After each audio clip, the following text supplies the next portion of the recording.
इसरो जो है, जो भारत की इंडियन जो स्पेस रिसर्च ऑर्गेनाइजेशन है, कल उन्होंने कहा कि इंडिया का जो स्पेस मिशन चंद्रयान है, वो मून के ऑर्बिट के अंदर जो है वो एंटर हो चुका हुआ है। तो ये एक इट्स अ मेजर प्रॉब्लम जो आप कुछ कर नहीं सकते। एक खबर आ रही है भारत से कि चंद्रयान 3 सक्सेसफुली लूनर ऑर्बिट में पहुंच चुका है। 15 अगस्त को इंडिया आज़ाद हुआ, 23-24 अगस्त को अगर मून पे ये लैंडिंग करते हैं।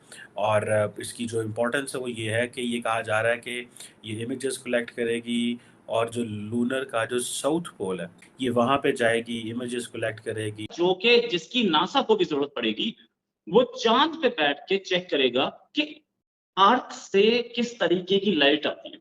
इंडिया जो है उसने ये कहा कि चंद्रयान 3 है, मून के ऑर्बिट में आ गई है, तो पाकिस्तान में हमने अपने वज़ीर आज़म को गिरफ्तार कर लिया।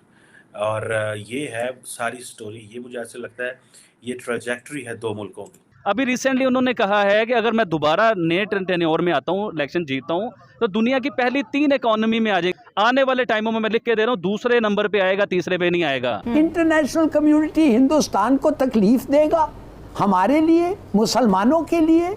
आप समझते हैं हिंदुस्तान को इंटरनेशनल कम्युनिटी तकलीफ देगी जब उनका ट्रेड है इतना?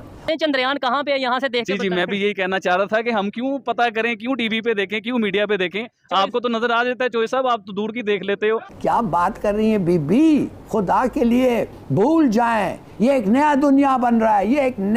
ये आप देखेंगे कि हिंदुस्तान क्या क्या नहीं कर सकता है।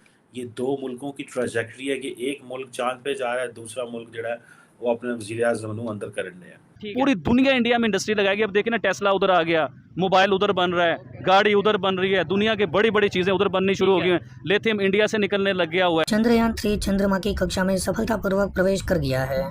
चंद्रयान 3 ने महत्वपूर्ण उपलब्धि हासिल की है। बेंगलुरु स्थित ऑपरेशन सेंटर से इसे कमांड किया गया था। अगला ऑर्बिट रिडक्शन अभियान कल रात लगभग 11 बजे निर्धारित है। अगस्त महीने के पहले सप्ताह में चंद्रयान चंद्रमा के चारों ओर 5 से लेकर 6 चक्कर लगाएगा और फिर धीरे धीरे 100 किलोमीटर की रफ्तार से चंद्रमा की कक्षा में लैंड करने के लिए आगे बढ़ जाएगा। अगले 10 दिनों में चंद्रमा के दक्षिणी ध्रुव क्षेत्र में लैंडर के लिए एक स्थल निर्धारित किया जाएगा। 23 अगस्त के आसपास लैंडर ऑर्बिट से अलग होकर चंद्रमा पर सॉफ्ट लैंडिंग का प्रयास शुरू कर देगा। एक तरफ यहाँ पूरे भारत में खुशी की लहर दौड़ती हुई दिख रही है, वहीं दूसरी तरफ पाकिस्तान जला भुना बैठा है। एक तरफ भारत चंद्रमा पर पहुंच चुका है, वहीं दूसरी तरफ पाकिस्तानी प्राइम मिनिस्टर आज जेल के अंदर बंद है। चंद्रयान 3 जो कि मून के ऑर्बिट में एंटर हो चुका है, इसी हवाले से बात करेंगे कि हमारे यहाँ पे काफी क्रिटिसाइज किया गया और काफी लोगों की नजरें थी कि शायद ये फिर से इनका मिशन उस तरीके से कामयाब नहीं हो पाएगा। अस्सलाम वालेकुम आबिद भाई। जी वालेकुम सलाम शुएब भाई। चंद्रयान की तो बात करेंगे, एक आपको नई चीज़ बताते हैं जिसके बारे में शायद आपने नहीं सुना होगा।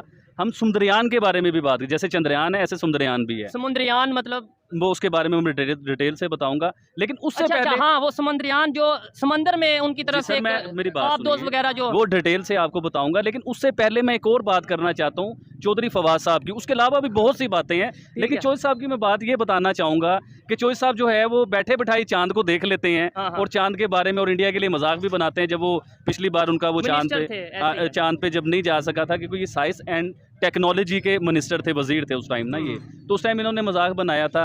अब देखिए इंडिया चांद के उस जगह पे जा रहा है कि दुनिया में कोई नहीं जा सका चांद की उस पोजीशन पे, पोल पे जो है, लेकिन इंडिया उस जगह पे जा रहा है, तो उसके लिए उन्हें एक अच्छा अप्रिशिएट भी करना चाहिए, उनकी तारीफ भी करनी चाहिए। अब आप उसका मजाक बनाते हैं, तो मुझे ये बताइए कि उनसे चौधरी साहब से हम ये पूछते हैं फवाद साहब से कि फिर हमें ऐसे बता दीजिए, क्योंकि आपको दूर से नजर आ जाता है ना। हाँ, तो स्टेटमेंट ये थी फवाद चौधरी साहब की, मैं क्लियर करता चलूं। उन्होंने ये बोला था कि भाई चांद पे जाने की क्या जरूरत है जब यहाँ जमीन पे बैठे ही हम चांद को देख सकते हैं या इस तरह। तो चौधरी साहब को चाहिए आप बता दें चंद्रयान कहाँ पे है, यहाँ से देख के। जी, मैं भी यही कहना चाह रहा था कि हम क्यों पता करें, क्यों टीवी पे देखें, क्यों मीडिया पे देखें।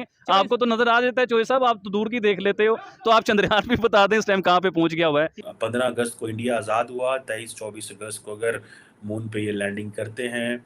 और इसकी जो इम्पोर्टेंस है वो ये है कि ये कहा जा रहा है कि ये इमेजेस कलेक्ट करेगी, और जो लूनर का जो साउथ पोल है, जिसको ज़्यादातर जहाँ पे एक्सेस नहीं है, जो ज़मीन से जिसको ऑब्ज़र्व नहीं किया जा सकता, ये वहाँ पे जाएगी, इमेजेस कलेक्ट करेगी। और फिर जो है वो हमें एक रिसर्च में हम रिसर्च करेंगे और हम दुनिया के साथ अपनी इन्फॉर्मेशन शेयर करेंगे कि this is what we have been doing. Anyhow इसकी जो कॉस्ट है आपको पता है, पहले भी डिस्कस किए थे, कुछ 74.6 मिलियन यूएस डॉलर के करीब है। जैसे ही इंडिया जो है उसने ये कहा कि उन जो चंद्रयान 3 है वो उसने जो है वो मून के ऑर्बिट में आ गई है, तो पाकिस्तान में हमने अपने वज़ीर-ए-आज़म को गिरफ़्तार कर लिया। और ये है सारी स्टोरी। ये मुझे ऐसा लगता है ये ट्रैजेक्टरी है 2 मुल्कों की। ये 2 मुल्कों की ट्रैजेक्टरी है कि एक मुल्क चाँद पे जा रहा है, दूसरा मुल्क जिहड़ा है वो अपने वज़ीर-ए-आज़म नूं अंदर करन दिया। और दिस इज़ व्हाट जिसे कहते हैं ना, इसकी भी एक न्यूसेंस वैल्यू है इस सब्जेक्ट की भी, कि वो क्या चीज़ है कि देखें आप कैसे चाँद के ऑर्बिट में चले जाते हैं, और क्या चीज़ है कि आप आपके मुल्क की जो क्लास है, पॉलिटिकल क्लास है, उसको हम पकड़ के तो जेलों में डालते हैं, मारने कूटने या कि जब हम पाकिस्तानी ना इतने बदनसीब हैं कि हम लोगों को बात बड़ी देर से समझ आती है, इतनी देर से समझ आती है कि जब तक आपकी गाड़ी निकल गई होती है। अब आप देखिए रिसेंटली जब मैंने मोदी साहब की बात शुरू की या इंडिया की बात शुरू की, पाकिस्तान में कोई ऐसे खुल के बात नहीं करता था, तो उल्टा मैंने आपको गद्दार मुझे गद्दार कहा गया, बुरा भला कहा गया, मुझे पता नहीं क्या क्या, कुछ नहीं, एजेंट तक मुझे कहा गया। ठीक है। अब पाकिस्तान के मेन स्ट्रीम मीडिया के लोग मेरे पास आते हैं इंटरव्यू करने के लिए। अब यानी कि उन्हें भी समझ आ रही है मेन स्ट्रीम मीडिया के लिए कि ये सही कह रहा था, अच्छा। इंडिया तरक्की कर रहा है, तो इंडिया। अच्छा, एक चीज़ ये भी बताएं, यूट्यूब पे तो आप बड़ी खुल के तारीफ कर देते हैं फिर इंडिया की या उनके प्राइम मिनिस्टर की, तो जो मेन स्ट्रीम मीडिया से आपके पास जर्नलिस्ट आते हैं, मैं जानता हूँ कुछ लोगों को, बड़े बड़े नाम हैं वो बड़े, तो वो आपके पास आते हैं तो वहाँ पे भी इंडिया की तारीफ करते हैं या वहाँ पे आप इंडिया के खिलाफ बात करते हैं? आप बिलीव कीजिए, मेरे इंटरव्यू खोल के देख लीजिए, मैंने जो भाई सच है मैंने वो बोलना है। तो वो चला देते हैं मेन स्ट्रीम अगर मीडिया इंडिया चल रहा है जी, चल रहा है भाईजान। अच्छा, अगर इंडिया तरक्की ना कर रहा हो और मैं कह दूं कि इंडिया तरक्की कर रहा है तो भाई मुझे जूते पड़ेंगे, ठीक है। हर बंदा मुझे जूते मारेगा। जब वो तरक्की कर रहा है, और मैं नहीं कह रहा, हमारे बड़े बड़े मिनिस्टर कह रहे हैं, इंडिया की तारीफ कर रहे हैं कि वो तरक्की कर रहा है, ऐसे ही बट है। इमरान खान साहब जो है उन्होंने भी की तारीफ। अब देखिए रिसेंटली शहबाज शरीफ साहब इंडिया के साथ हाथ मिलाने की बात कर रहे हैं, दोस्ती की बात कर रहे हैं इंडिया के साथ। अल्लाह करे कि वो हमारे साथ दोस्ती कर लें, उसकी वजह से हमें भी फ़ायदा मिलेगा ठीक है। और हमारी जो है ना ये गुर्बत में कुछ कम आसानियाँ नहीं आएंगी। आएगी। आपने बोला इमरान खान साहब तारीफ करते हैं, वो तो इस टाइम अंदर भी हो गए हैं, फिर आप अपना भी जरा बंदोबस्त कर लें। और दूसरे नंबर पे आपने बोला शहबाज शरीफ जो कि इस टाइम प्राइम मिनिस्टर हैं, वो चाह रहे हैं इंडिया से रिलेशन बेहतर हों। मुझे ये बताएं, आपको ये चीज़ समझ नहीं आती कि 3-4 दिन उनकी गवर्नमेंट को रह गए और आज वो चाह रहे हैं रिलेशन बेहतर हों? 1.5 साल से गवर्नमेंट में थे, तब तो उन्होंने इस तरीके से कोई स्टेप नहीं लिया। देखिए, जब गवर्नमेंट चेंज हो रही होती है ना, जब इलेक्शन का टाइम आता है तो कुछ ऐसे काम किए जाते हैं कि जिसकी वजह से नेक्स्ट आपको वोट मिल जाएं। हाँ। और अभी देखें इमरान खान साहब अंदर चले गए, पीछे वही पीडीएम रह गया हुआ।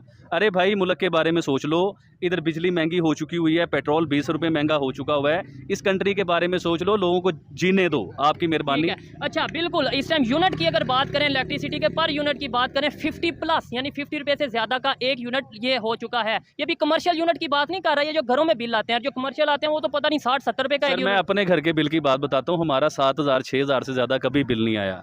अब हमारा 24-25 हज़ार रुपये बिल आ रहा है घर का। ठीक है। और आप यकीन कीजिए कि एसी हम लोग ऐसे चलाते हैं, आप बिलीव कीजिए कि तरस के नहीं जैसे एसी चलाया जाता, तरस के एसी चलाते हैं हम लोग कि जहाँ हमारे यूनिट ऊपर जाएंगे, जाहिर बात है बिल इतना ठीक है। ज़्यादा आएगा।